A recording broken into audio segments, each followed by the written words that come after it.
You haven't used any of your skills, any of the things that you claim that you're experts in. A disgusting result. I don't want to hear anything more. You're fired. You're fired. You're fired.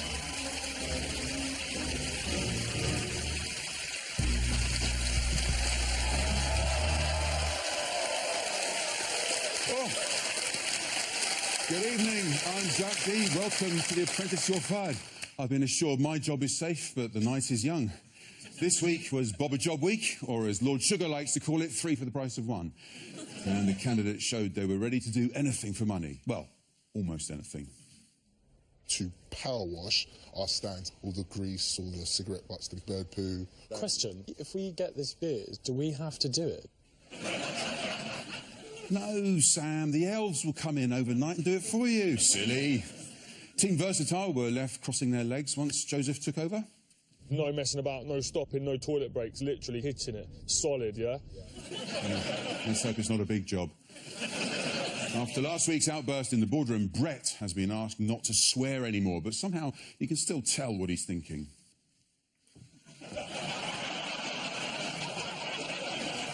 Yes, as Brett might put it, he's inadvertently located himself in an expletive-based scenario. Joining me in return for a badly negotiated hourly rate are our 3 panellists: international entrepreneur Lara Morgan, comedian Joe Lycett, and it's DIY week, so make up your own insult. It's Ramesh Ranganathan. Welcome to You're Fired.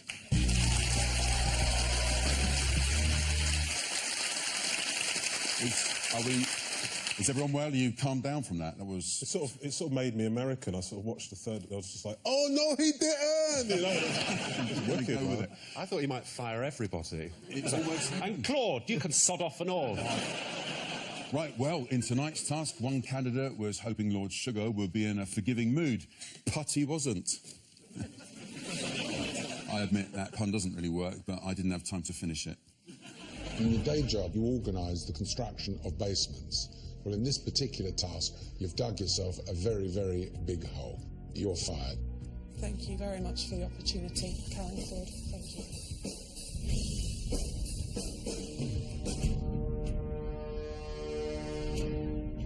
you. Ladies and gentlemen, please welcome Elle Stevenson.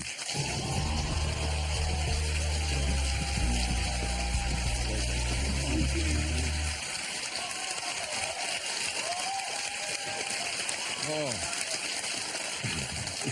What a week that was. I mean, were you actually shocked because you didn't even get into the final 3? Did you expect to go at that very point? Was that... Oh, yeah, I was shit. Well, no. Let's all be honest. But you weren't thinking that at the time. You weren't thinking, oh, look, just sack me now. There's no point carrying on. Kind of, in all honesty. Really? Do you know what? The moment was, for me, the second he said, Elle, you're going to be project manager, I thought, that's it. Time to go. I thought, I know I'm going to balls it right up.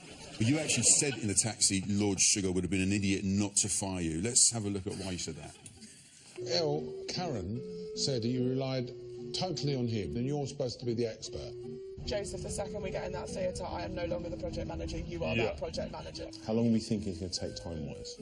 Joe, how long do you reckon it'll take per one of those posts? That's it, Rich. Good job. There is another paintbrush there, Elle, so if you want to paint, yeah? Well, I can't do anything. Well, just paint in an area. There's loads around there that needs touching up. I don't really know what to say, to be honest. We ain't got a lot of time, so make a decision. And what about the flyers?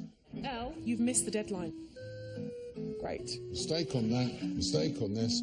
6 times a loser. Yeah. There's no point carrying on, Elle. 6 times a loser. He's got those lyrics wrong, hasn't he? It's 3 times a lady. What I liked about that clip was you looked upset that you'd spilt the paint onto the floor, which is exactly where it was supposed to be.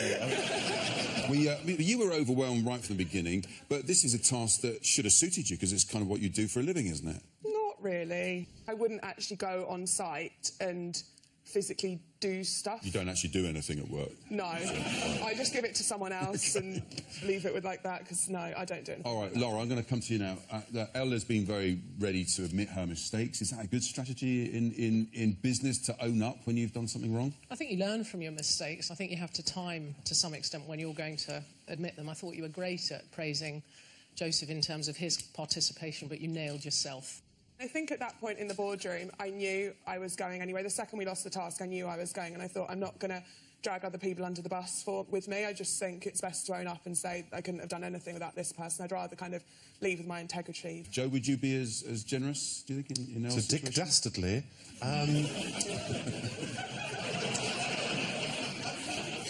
Of course, Joseph was given immunity this week, which is very rare. Do you think he deserved it? How well do you think Joe came through? I mean, he did very well, but I mean, he was blessed by the fact the task was something he does every day. I mean... But actually, I also thought he showed some good leadership skills. He really encouraged other people on the task, and you delegated to him in the taxi and gave up. Yeah. It seemed to me. OK. In previous weeks, Lord Sugar's praised you for standing up for yourself, but apart from this week, there was one other occasion where you were particularly flummoxed, and I seem to remember it had something to do with a boat. Oh, God. Let's just remind you of what happened. Elle, tell me about the boat. Boat, bloody boat, no one's got a thing. This boat, that boat, bloody boat, no one's got a thing.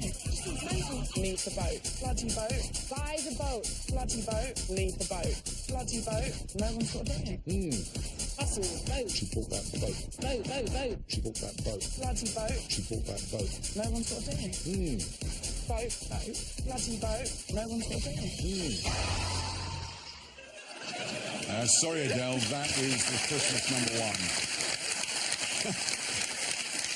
So, do you agree with Karen that she said at the time that you should have gone with your gut feeling and not bought the boat? Did you feel that was a fair comment? It was fair. Yeah. Having said that, Varna had said at the time, you buy the boat. So to a certain extent, you listen to your project manager, but then I also feel that I probably could have been a bit more forceful in saying, I don't want to buy the boat. And I was faffing around quite a bit. Lara, what do you think? Should Elle have stuck by her instinct and gone against her project manager? Yeah, she should have. I mean, you knew in your heart of hearts you had that gut feeling, and actually in business in general, just speaking personally, every time I disobey my gut and I don't listen, it always turns out worse. And I think the really good business people sometimes get that discomfort, but they do it anyway. So you should have taken her on. But on that task, Varna told Elle to buy the boat, but this week on Team Connexus, Varna did really well by managing the expectations of the owner of the garden, who Scott had somehow convinced he was going to recreate the Hanging Gardens of Babylon in. How do you think that Varna is doing? I thought she was really good this week. She made a call, and actually she rescued them because she talked about money and time as opposed to just the promise. Yes. Apart from the market research bit, where she was going around saying, do you know anyone who's got a shit house? So, Elle, sadly, Lord Sugar isn't going to be investing in your business. Let's have a look at the advice he's got for you in the future. Elle was the youngest candidate, very, very bright young lady, very articulate. Her day job was actually organising builders in the construction industry. And then who better to be on this task than her, because this was all about repair and do-it-yourself type of stuff. I think that she needs to get a little bit more confidence in herself, and she needs to decide not to rely upon others and get in and get stuck in herself when she sees things going a little bit wrong. I'm very confident that this young lady is going to go places. When she picks up a few new skills, she's going to be a very, very successful person. That is a nice compliment, isn't it? Really nice. Very confident you're going to go places, from Lord Sugar saying that. That's really nice. Great. Which bit of advice are you going to take with you from that? I think all of it. I think he's spot on. I think I sometimes have the right idea, but I just don't have the confidence to really push for it. And... Get more stuck in the future? Yeah, definitely. Yeah. OK. Well, it's time to find out whether we agree Lord Sugar should have fired Elle this week. Lara, do you think Lord Sugar did the right thing? Yeah, I mean, 6 times on the losing team, but also get stuck in. Thank you. OK. Joe? Yes, he seemed very nice, but yes, I think he was right. Ramesh? I think you're lovely. I think you've been a great candidate, but 100% you should have been fired. And I think if anyone here votes higher, they need to be fired from the audience. And so to the audience. Vote. If you agree with Lord Sugar, hold up fired. If you don't agree, hold up hired. Oh, no. That's, I think that's pretty much overwhelmingly That's fired. outstanding. Yeah, I think even your family want to fire you, so it's... Elle, we're really sorry to be losing you from The Apprentice. You're a lovely candidate. You've been a great guest on the show. And as you know, we always like to give you a little something to go away with. And I didn't know what to get you, so excuse me 1 second. I spoke to Varna and thought, what would you like? And she said to me, buy the boat. But as you know, that's £250. I only had £10 on me, so I went to a toy shop and I... Here it is. There we are. That's for you. Okay. Enjoy that. You've been a great guest on the show. Let's have a look at your highlights. Thank you. Do you ever, like, get woken up and then look around and think this isn't worth it? Because I really feel like that right now. I love Elle so much. She's hilarious. Like, she's so honest. I'm disgustingly ambitious. I've got shit for my type. Elle's lovely. She has a great sense of humour. That fish doesn't have a head. No, we're going to Ireland. Not I just don't know. If I was an animal, I would be a lion, because a lion never loses sleep over the opinion of sheep. I'm not going to be the bitch that goes, oh yeah, it was excellent, and then turns around and says, listen, there were some things that I didn't like. Bloody boat. Oh. You are a genuine princess. Ladies and gentlemen, Elle Stevenson. Thank you.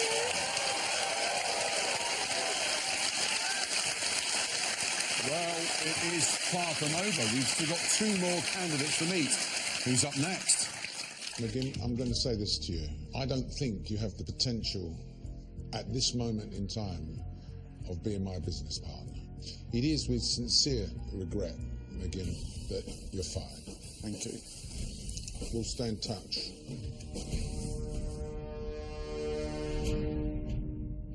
Ladies and gentlemen, please welcome McGinn Bataya.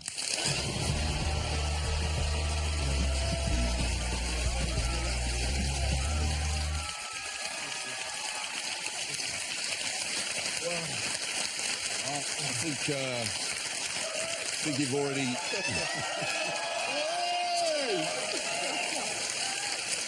I think you've already made some fans out there. It's quite a speech you made in the boardroom, wasn't it? About how your whole background. Your family must be incredibly proud of you. They are. My little sister said to me, McGinn, she's like, I think she's 8. Yeah, she's 8. Yeah, she's 8. And she said to me, McGinn, you're my role model. Oh, it did bring tears to me, really. That is nice. Yeah. For her. You know what? You certainly made an impression, although not always in the right way. Let's just remind ourselves.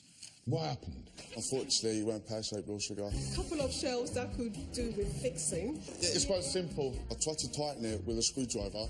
McGinn? Yes? Do you know what you're doing? Screwing a nail. And the hole's getting bigger and bigger. Oh, no. I did say it's probably her wall as well, blood sugar. It's quite a big hole. We had to sand down and paint the front of the shop. Right. As I was painting the top part, I accidentally went over the sign. No, it ain't coming off. Everything's done. Am I allowed to get away with that, am I? You're kidding? They couldn't put up a shelf.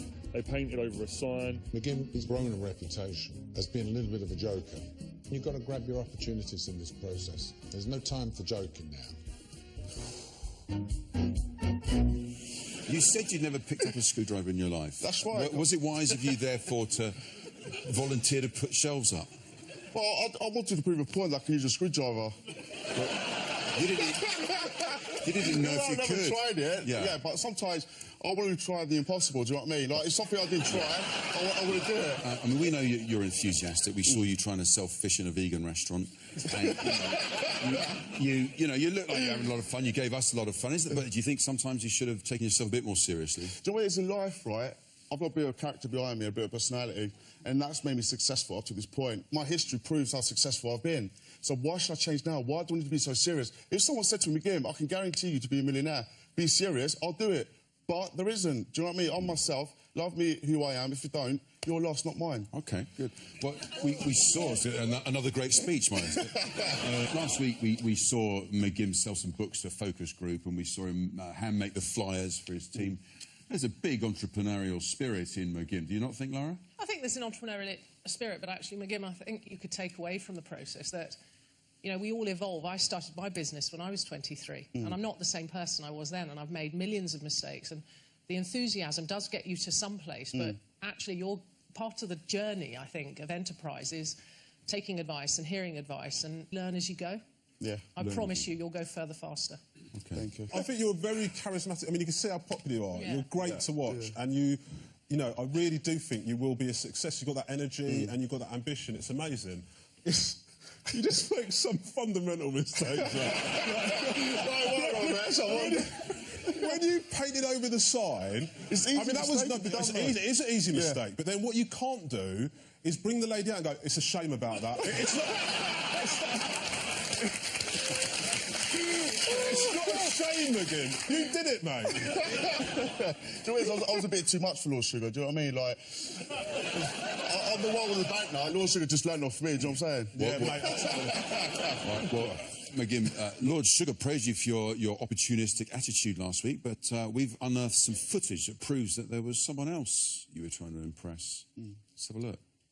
Wow, what a woman, Karen Brady. I think McGinn wants to go into the final three so that he can spend a little bit more time with Karen. He loves that. I just want to see Karen Brady again, I really do.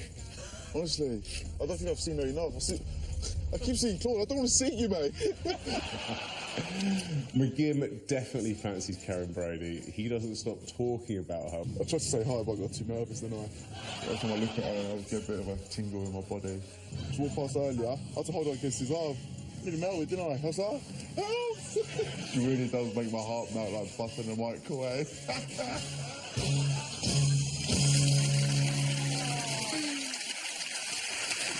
Now, McGim, do you know what a restraining order is? I think that's in place already. So Lord Sugar said in the boardroom he was going to keep in touch, so a really nice thing, but he's not going to be investing in your business. But, let's have a look at some of the advice he's got for you for your future. Now, McGim is a really likeable chap, and when you listen to his story, you have to admire him personally, because he's a young person when he came to England, part of a family of refugees, and took responsibility to look after his family. Showed a lot of entrepreneurial spirit in what he did in having 4 or 5 jobs, and that is going to help him in the future. There's no question of it. He's got the right ingredients to succeed. He came to me too early, I think. Given another 4 or 5 years and a lot more experience in life, he would have been a good contender. Well, one to watch, says Lord Sugar. That's a pretty nice one to take away with you, isn't it? Yeah, exactly. You can see the future in people as well. So what's next for you? What are your plans now? Well, at the moment, I'm in the process of setting up a business that specialises in selling corporate businesses, selling businesses and land as well. But also what I want to do is work with younger adults who come from a non-affluent background, because I think this country has given me a phenomenal opportunity and it's time for me to give something back. OK. Well, it's time to find out whether we agree that McGim should have been fired tonight. Lara, do you think McGim should have been fired? I think it was time to go, but really there's so much potential in you, and I think what Lord Sugar said, you should really graft some more and you'll be there. That's great. Yeah. That's a nice comment, isn't it? How about you, Joe? No, I think he should have got rid of David instead. I thought David didn't really pull his weight, really seemed to get a bit lost this task, and I think he had more to give. So I'm going to say Lord Sugar was wrong. Wow. 1-1. Romesh? McGim, I like you. You're a very humble guy. But I think because you're responsible for actually losing money, you know, you were paid less money as a direct result of your actions. I think you had to go. Sorry, mate. Okay. All right, well, let's ask the audience. If you agree with Lord Sugar, hold up fired. If you disagree, hold up hired. Let's see how that goes. I reckon that's 50-50, I'm going to say. That is definitely 50-50. So you happy with that? That's not too bad, is it? You can't complain about that. Everyone have the right to their own opinion. Well,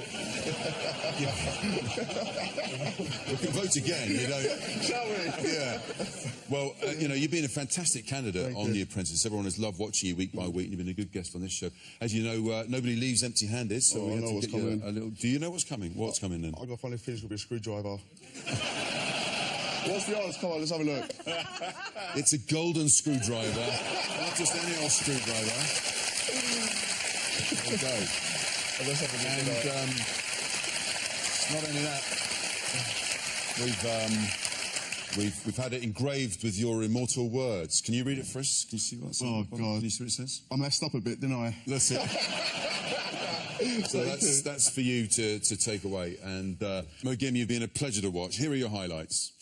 I don't want to be a millionaire. I want to be a billionaire. I want to be richer than Lord Sugar. Can you say hello to my giraffe?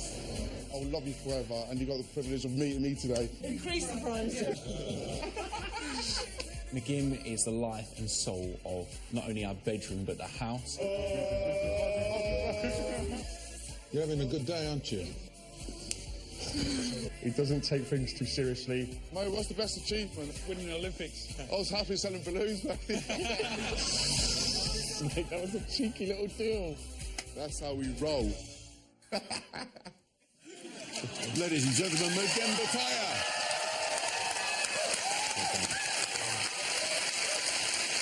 But that's still not all. There's a third candidate yet to meet. April, I do believe that you have been standing back. I do believe I can't see you as my business partner. So, April, you're fired. Thank you. Thank you, Karen and Claude.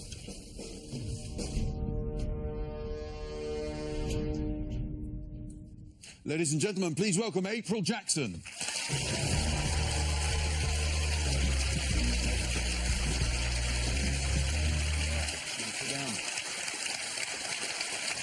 April, great to have you on the show. Once you'd been fired, were you thinking he's going to go for David as well? He's going to sack everyone?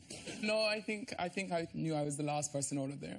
All right, well, let's have a look at how you ended up in the boardroom. How much are you charging for that? For our DIY work, we do £10 an hour. For 3 it's very, very cheap. April, where's your business acumen here? 3 of you, £10? Clearly, in hindsight, it was an error, and then I tried to learn from that and do better the following day. Could you tell me the size of the window? It's quite high. Well, Who spoke to the lady? You spoke to her about the size, didn't you? Yeah, she said she's 5'6" and it's above her. Well, it's definitely above her. In week 1, you told her that if it were week 4, 5 or 6, she'd be gone. We are at week 6. Oh, well, at least Claude put in a good word for you.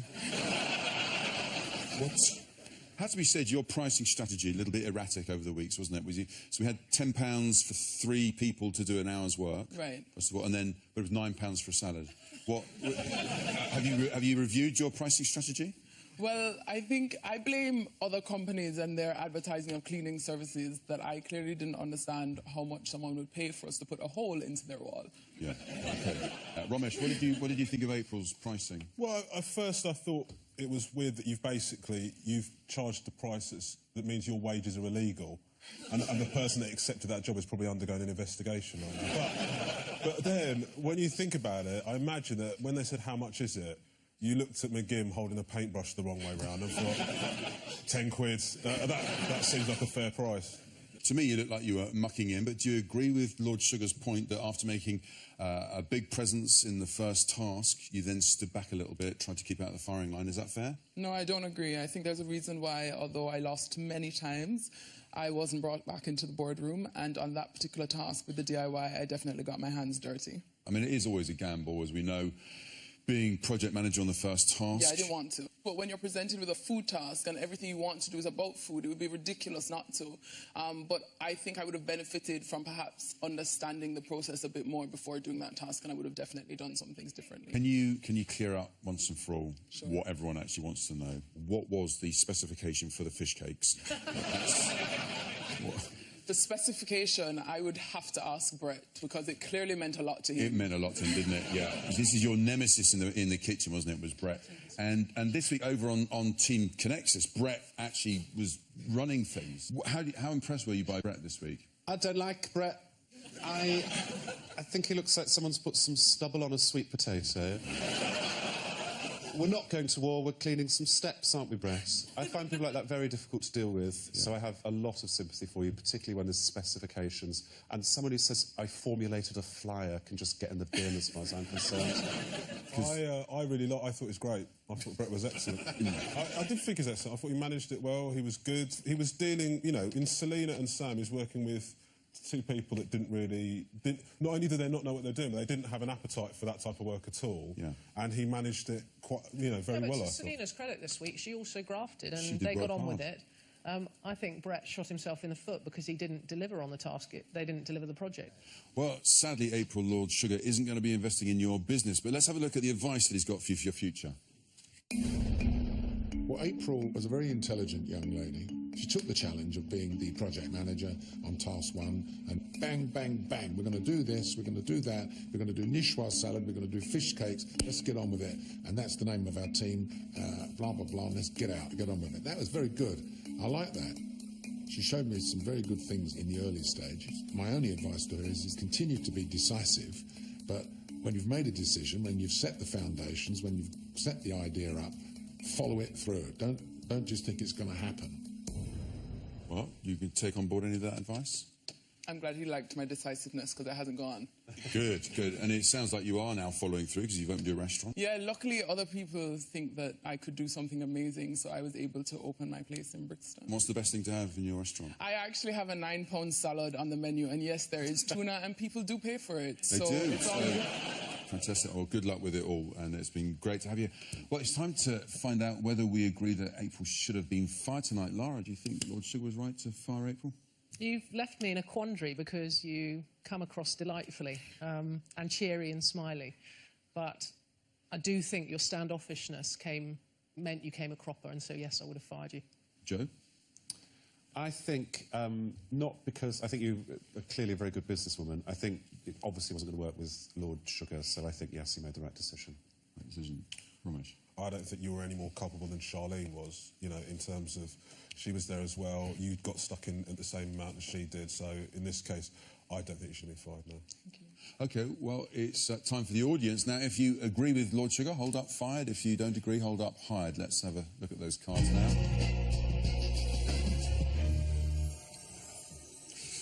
I think that's a fired as well, April, I have to say. That's a fired from the audience as well. But you've been a great candidate on The Apprentice. As you know, nobody leaves empty-handed from this show. So I had to think about what I'd get for you.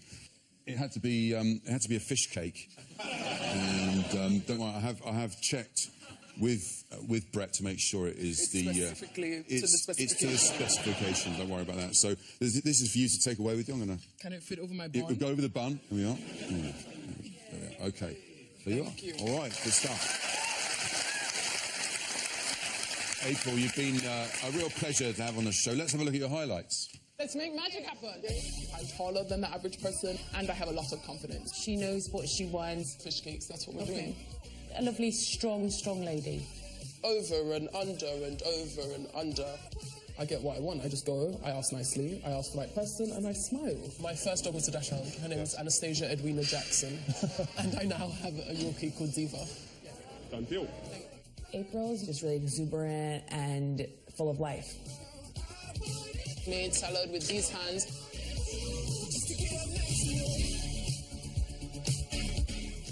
That sounds hilarious coming out of your mouth. Ladies and gentlemen, April Jackson.